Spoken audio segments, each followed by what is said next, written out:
Merhaba arkadaşlar, bugün 15 ses efekti nasıl yapılır onu göstereceğim. MYT Music'e giriyoruz. İstediğimiz bir bölüm indiriyoruz.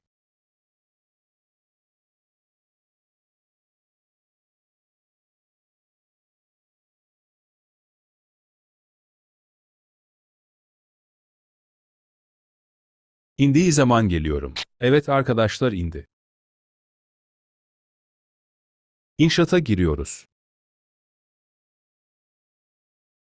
Videoya tıklıyoruz. Yeni diyoruz. İndirdiğimiz şeyi seçiyoruz.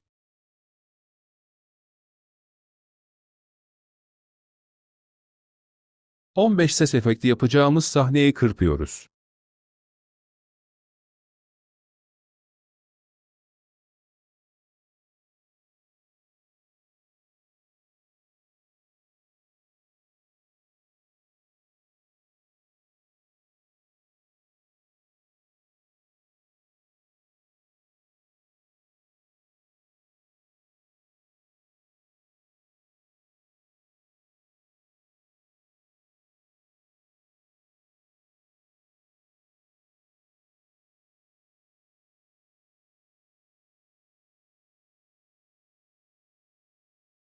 Word kısmını arıyorum.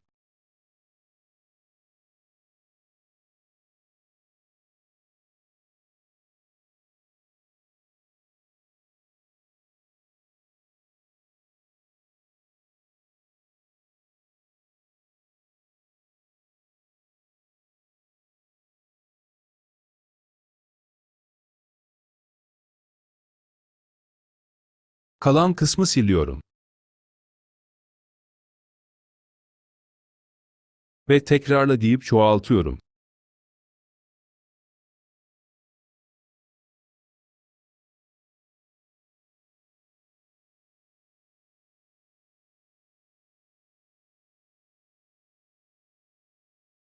Sonra ses efekti kısmından efekt seçiyorum.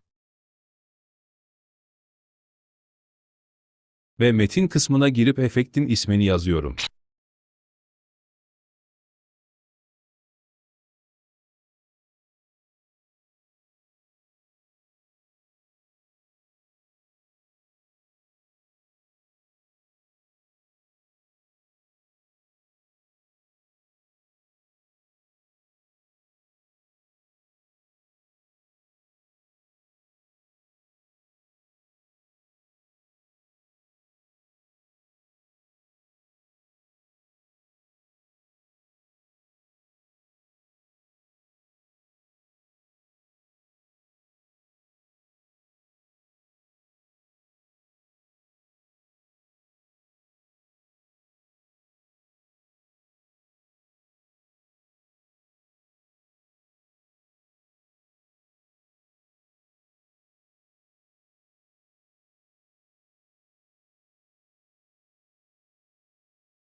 Devamını da böyle yapıyorum. Umarım işinize yaramıştı. Bay bay.